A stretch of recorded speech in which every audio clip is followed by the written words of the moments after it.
There's the Victory Garden. And it's pretty filled up in there now. Yeah, There's it looks like James's Victory. meal. And he's drinking some tea today. He's going to talk about Ulysses S. Grant. And first he's going to talk about having watched this, because he watched this. You've already done last your night. review. I did. Okay, so nice cover. We talked about that Yes. sort of thing. Yeah, they did a great job. Jeremy Strong. I don't know if he got the. Do you think that's Jeremy Strong or Mrs. Sebastian Stan? I'm guessing. Anyway, Jeremy Strong. Well, it doesn't matter which one it is. Put in a They strong both did a great performance. job, Yeah. Maria Bakalova, a great performance. I presume that was Ivana Trump. And the guy who played Donald Trump, I'm pretty sure, considering that he has kind of the foundation of looks, put on some weight just for this role, a little bit like Robert De Niro doing Al Capone. I mean, well, he did put on a lot of weight.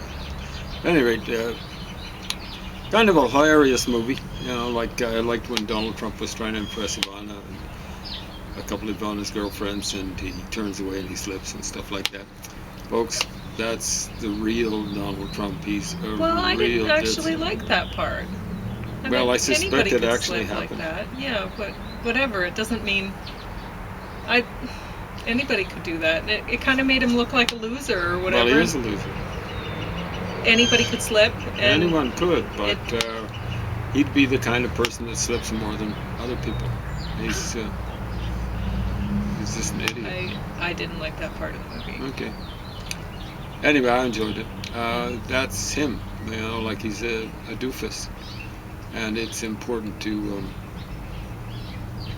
understand he'd be a doofus at anything, really. If you think about his, at least according to him, 4 bankruptcies, what makes people think, the people that vote for him, that he's going to be any better as a president? The complexities involved in actually trying to handle the American economy and political system, social system, whatever, are way more challenging. Well, it is funny, complexities isn't it? Involving in running a company. I mean, I remember reading a book by Donald Trump, and I can't remember what it was The called. Art of the Deal, maybe? That stupid thing? I don't think it was that, but Okay. it was something, and it was co-written by somebody else, and you could tell. Ghostwritten, right? Yeah, you could tell there were parts that Donald Trump had actually written, because you could tell they weren't written very well, right? Yeah. But anyway, what was I going to say about that? Competence. General competence. I don't know where I was going. It was something to do with the movie, though. Okay. It might have been to Well, do his with general competence is, to a large extent, what the movie's about. Or his general incompetence. Oh, I was going to talk about how, like I was thinking, one of my characters is, in the book that I'm writing right now, they're really eager to play captain of the ship, but they're not a captain, and all they're doing is basically sitting in the captain's chair and feeling like a captain, right? And, Well, that's what Trump is doing right now at Mar-a-Lago or whatever. and I thought about Putin it, is making the decisions. it was a great answer Trump gave in that interview, that if it truly happened, and I bet it did, because I mean it was an interview, so somebody would have dug it up somewhere and thought, oh wow, if I fail out at business, I'll just run for politics or president or whatever he said, right? And it's a great answer, because really, when you think about politicians, what qualifications do they have to run a country? Like you had in the movie, they were talking about Ronald Reagan. It's like, okay, he was an actor, and he wasn't even a really good actor, or even a good actor. He was a grade B actor. He was not a He good was actor. good enough to fool the people who voted for him. Yeah. Because Yeah. but And when really- he was getting ready to lie, he'd go, well, every time. Well, I mean, he gave it away. Oh. Okay. Well, go ahead. anyway, in the movie, it just shows that aggressive propagandists, they're able to fool enough people that they really can succeed well. If you're an aggressive propagandist and you haven't managed to succeed well in a democracy, I don't know what you're doing wrong. Like, you're really not trying, because it doesn't seem to be very difficult if you happen to be an aggressive propagandist. Really, that's And you're talking about in the political system, and I'm talking about overall. but yeah, in the political system for sure. Because in democracies, like in other countries, you'd have aggressive rulers like Putin ruling more often than not, right? But in Always, democracies, no? yeah, always. Mm-hmm. In democracies, people are going to vote. So aggressive propagandists actually have a better chance of being elected than aggressive rulers being do. elected isn't quite the same thing as getting re-elected or whatever. Well, Trump managed to get re-elected. And James and I were talking about it, how... Cheated both times, but go ahead. I don't know. I think it's really impressive, the marketing that Trump did to get elected, especially... Well, it's Putin stuff, but go ahead. It's not all. He'd have a lot of people, just like the person who ghost wrote his book that I read. There'd be a lot of people who... they're paying attention and they're directing him, and he's actually following directions for yeah, people a think large he's enough going part. off script. No, this has all been scripted for him. Yeah. I'm glad you said that. Yeah. So, well, it hasn't all been scripted for him. I mean, there's times when he's just filling white space, sort of thing, right? He's rambling on about whatever, and he repeats himself a lot, and it's actually a powerful tool in rhetoric, repetition. Well, And- it's an advertising technique. Yeah. Sure. So, anyway, So we're going to talk about success while we're talking about. okay. There, like the best president ever by far was a guy called Franklin Delano Roosevelt. He didn't just get elected; he got reelected, reelected, and reelected. Yeah, 4 elections in a row, and it's hard to do that. People get sick and tired. Yeah, but Trump managed to get reelected even though so many people died in the United States during the pandemic. During some sort of a plague. Well, like there was cheating involved and stuff like that. The vote was like a million votes in between him and Kamala Harris. Kamala Harris did no run-up. You see what I'm saying? Okay, And but she's what a I'm flunky. you're saying that Roosevelt was a great leader, and that's why he got elected, because he was competent, right? He was more than competent. He was There you super go. competent. But with Trump, that is not the case. Obviously not the case. Yet He was stumbled he on. got re-elected, which is impressive because that just shows how great a job he did marketing and listening to the people in his council who are saying, look, this is what the people are feeling, go with it, or whatever. Or maybe he was intuitive enough to recognize what the people were feeling and actually pushing that way. We were talking about universities yesterday, was it? And how with all the language, I really can't stand it, aggressive propagandists in universities who are constantly having, we've talked about it before, city hall people who, they get a job redesigning a logo, and redesigning a logo, and redesigning a logo. Why? Why does the public have to keep paying them? That's what happened with the city of London. And we were talking about universities a while ago, and how, who was it that said, it was a right-winger who said this, but I can't remember the wording exactly, and hopefully you'll know what I'm talking about so that you can finish my thought. About, he said something about, and I think he was an American capitalist of some sort. I can't remember.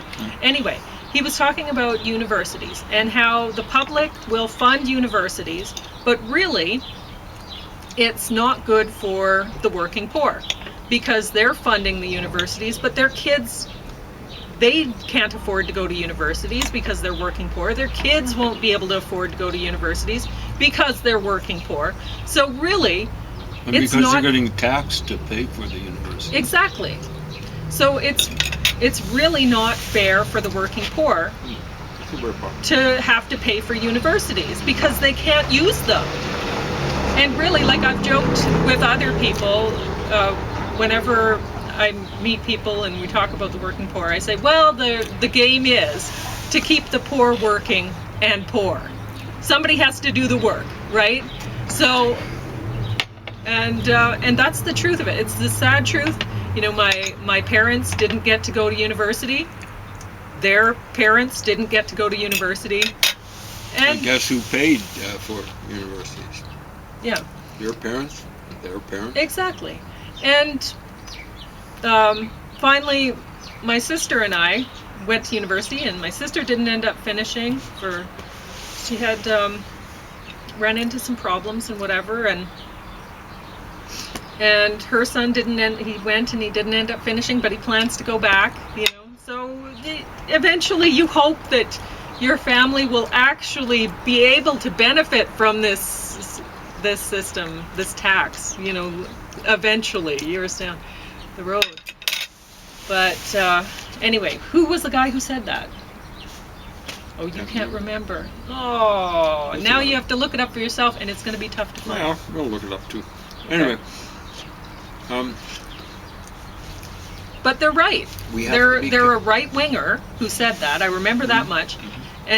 But as a left winger sitting here, I can't deny that that guy was right. That right winger was right. No. So the Democratic Party doesn't really serve working class people the way it should. The Republican Party doesn't serve them at all. At all, They actually disserve them. In Canada, the NDP party doesn't serve working class people. They get all sorts of money from unions. And of course the conservatives, regressive conservatives, don't serve them at all. The Liberal Party either is doing the conservative thing or the NDP thing. Doesn't seem to really be terribly interested in representing working class people either. So I don't want to leave the thing about competence run for success in elections. Billy Clinton won too, and he was a Rhodes Scholar. Was he a rich boy? Nope. He was poor. I don't know if he's dirt poor, but he was really poor. John F. Kennedy was quite rich. His dad was one of the richest guys in the world, but he graduated, probably just a BA, but it was summa cum laude, which is with highest honors. Not just with honors, but with highest honors. So I know one left winger hates Kennedy. Who was saying, well, summa cum laude was a B average. I mean, no. It would be maybe A average or even cum laude, not summa cum laude. You see, like, graduated from Harvard, I think, but he went to other universities, Princeton, maybe Yale. But I think it was Harvard. His dad would have been there. We came from the Boston area, from Massachusetts. So his dad would have been a contributor. That probably had some sort of bearing in him graduating with that much distinction. Jimmy Carter was supposed to have been somewhat of a whiz when it came to stuff. Teddy Roosevelt, who was something like a left winger. He had some weird character. I remember where I was He was a guy who wrote books. He was a smart guy. Eisenhower was an idiot. We were talking about Trump and how he got elected partially because he was saying, and people were saying, oh, he's so brave. Well, he's not brave for saying those things, because it's not like he's going to get assassinated, although, I mean, everybody thinks that, whatever, or some people think that whatever. We're not going to talk about that assassination attempt here. At least not right now. I'm suspicious of any assassination attempt that doesn't work. Well, that's true too. But we were talking about how he was saying, how Trump, well, he continues to say things that that the public would be thinking and think, oh, he's brave for saying it. I wish I could say that, or whatever. But they can't, because aggressive propagandists can get away with saying all sorts of things that passive people cannot. It's when we were talking about logos and stuff like that, and people in universities, how they'll decide, oh, we're going to rearrange the language and decide, oh, this word is not a good word to say, and this word is a good word, and if you say this word that used to be acceptable and it is not now, then you're a bad person, or whatever. Evil really is. Yeah, they don't like that word evil because they make fun of people when they use it, but that's what they're actually thinking. Sure. And so really the people who are trying to slap people on the hands for, oh, don't say that word, we're going to change, it's just like this, they're the same sort of people that are changing the logos all the time. And what's the point? You know, I guess the point is so that they can keep their jobs and keep aggravating the public who are paying their ways, you know, through life. And but they're not actually serving a function. They're not doing anything beneficial for society, but they benefit themselves by keep on doing what they're doing. Anyway, so we were talking about that, how Trump was saying things like these people, and you were saying that if you said these people, then some people in university would give you a hard time about it. Are you kidding? They'd give you a hard time right out the door. Yeah. So, but here Trump was saying things like that, and so that was actually attracting intentionally, so that, and repeatedly, so that the public could go, oh, you're brave, I wish I could say that, because they know that they can't. They can't get away with it, right? But he can, and he knows it, and he knows that it's actually going to benefit him to say it, and he does. And I'm impressed with that. I'm impressed with the fact that he does that. I'm not sure that he's the guy who's feeding him those lines. Well, okay, but I'm still impressed with him that he has enough sense to actually listen to whoever is working with him coming up with these things, right? So, well, I know one guy who used to work for the city. He said, and it wasn't true what he said, but he said you could train a monkey with a stick to run a bobcat. And Donald Trump's a monkey being trained with a stick. What's the stick? The big stick. It's the mafia, the Russian mob, saying if you don't do what Putin tells you, you're dead, and your kids are dead, and your grandkids are dead. That's about the biggest stick possible. So, getting back to qualifications, I think Taft, way back when, elected in 1908. That's a long time ago, 100 years ago, I gather. He was an educated kind of person. I think Teddy Roosevelt preceded him, was an educated person. And they're both kind of... Okay, so there's been some competent leaders, but getting back to language, you wanted to mention something about a word that was used that was a left-wing word that the person who said it in the movie would never have said it. What was that? I can't remember. He's talking about truth, Trump. And the line fed to him is, I think, an anachronism. And I don't think he'd ever say it. It's made up. It's a construct. Get your dialogue right, okay, folks? That's what it is. You were talking about something else earlier, Construct. but I can't remember what it was. Well, there were a few things wrong about it. emphasis is wrong on emphasizing that he's a right winger. The right wingers in the United States don't care for him much. They tried to avoid him. They tried to prevent him from being nominated for the Republican Party back in 2016, and then they just rolled over for him.